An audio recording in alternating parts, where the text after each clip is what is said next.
Hello and welcome back to our channel facts and myths, जहां आप पाएंगे थोड़े से फैक्ट्स एंड थोड़े से myths in equilibrium. So let's start with our second episode, the 5 awesome facts about India.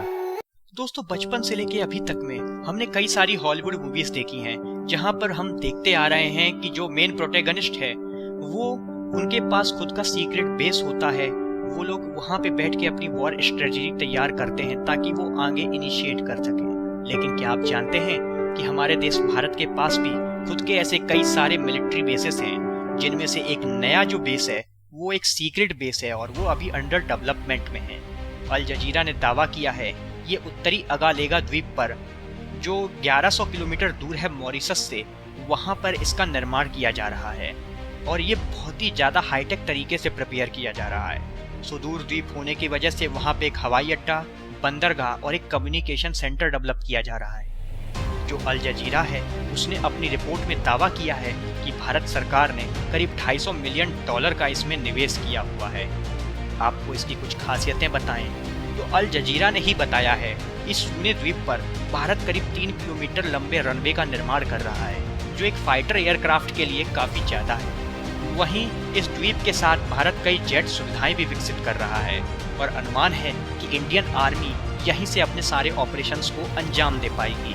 इसके साथ ही वहां बताया गया है कि अगालेगा में भारत के बोइंग T-8I समुद्री पेट्रोलिंग एयरक्राफ्ट के बेड़े को भी संचालित किया जा सकता है।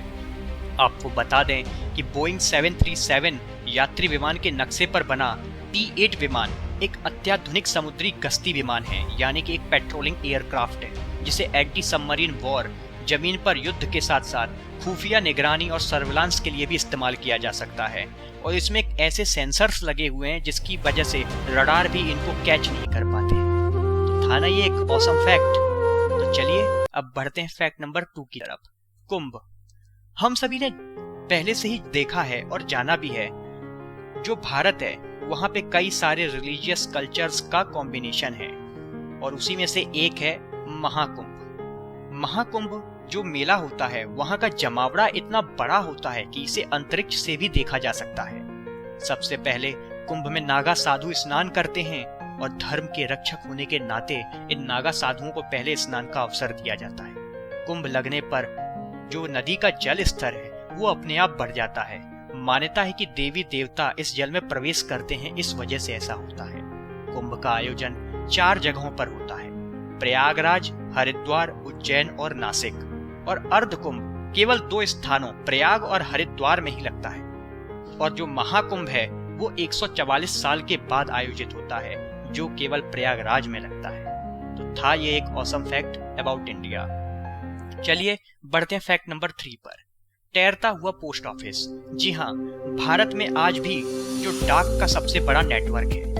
खैर आजकल तो ईमेल का जमाना है, तो एक क्लिक में ही ईमेल सेंड हो जाता है, लेकिन अभी भी कई जगह पर पोस्ट ऑफिस का ही यूज किया जाता है।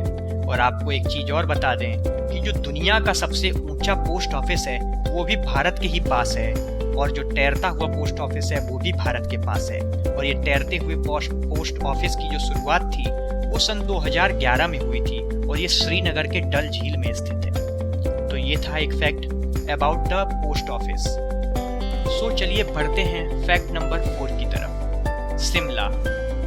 शिमला जाने के कई लोगों के सपने होते हैं और कई लोग गए भी हैं, क्योंकि वहाँ की ब्यूटी ही इतनी अच्छी है। चारों तरफ फैली हुई हरियाली, ऊंचे ऊंचे पहाड़, पर्वत और वगैरह वगैरह। लेकिन हर चीज जो जितनी सुंदर दिखती है जरूरी नहीं कि अंदर से उतनी ही सुंदर हो। ये तो एक कहावत है, लेकिन इसको सच करता है ये शिमला।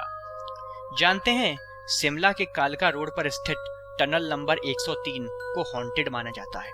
लोगों का मानना है यहाँ पर कई आत्माएं रहती हैं और यहाँ घनघोर अंधेरा रहता है।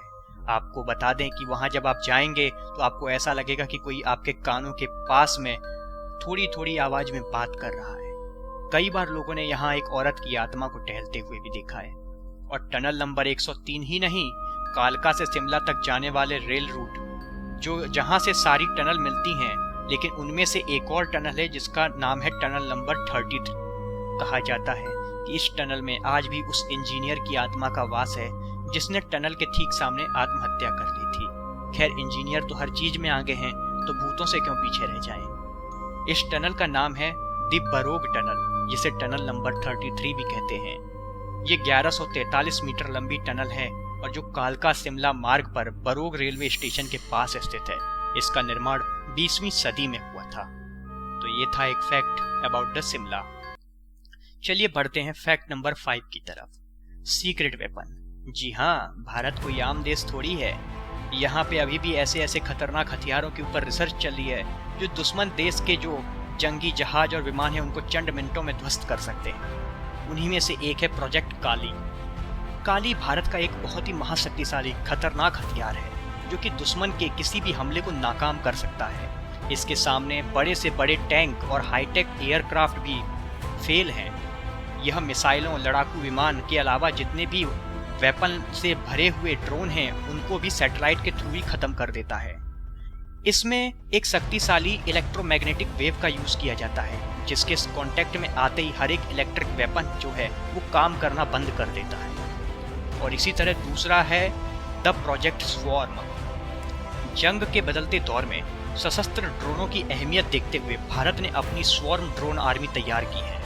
इस टेक्नोलॉजी में एक मदर ड्रोन होती है जिसके अंदर कई सारे छोटे छोटे ड्रोन रहते हैं। और आपको स्पॉइलर के लिए बता दूं कि आपने आयरन मैन 1 तो देखी ही होगी, जहां पे टोनी स्टार्क अपने मिसाइल का प्रीव्यू देता है, जहां पे एक मिसाइल लॉन्च करते उसमें से कई सारी छोटी छोटी मिसाइलें भी निकलने लगती हैं। सेम वही टेक्नोलॉजी का यूज यहाँ किया गया है। और ये जो छोटे छोटे ड्रोन हैं वो अलग अलग ठिकानों पर हमला करने में सक्षम होते हैं। छोटा साइज और निचले लेवल पर उड़ने की वजह से रडार भी इन्हें आसानी से डिटेक्ट नहीं कर पाते हैं। और क्योंकि वो एक बड़ी संख्या में एकजुट होकर हमला करते हैं इसलिए दुश्मन की एंटी एयरक्राफ्ट गन या मिसाइलें भी इनके ऊपर बेअसर साबित होती हैं। तो ये थे कुछ awesome fact about the India. So आज के लिए बस इतना ही गाइज, और मुझे बताइएगा कि आपको कौन सा फैक्ट ज़्यादा अच्छा लगा। और अगर आप किसी नए फैक्ट पर या किसी नए टॉपिक पर वीडियो देखना चाहते हैं तो मुझे कमेंट में ज़रूर बताइएगा। Till then thank you and please do share, like and subscribe my channel. Thank you so much.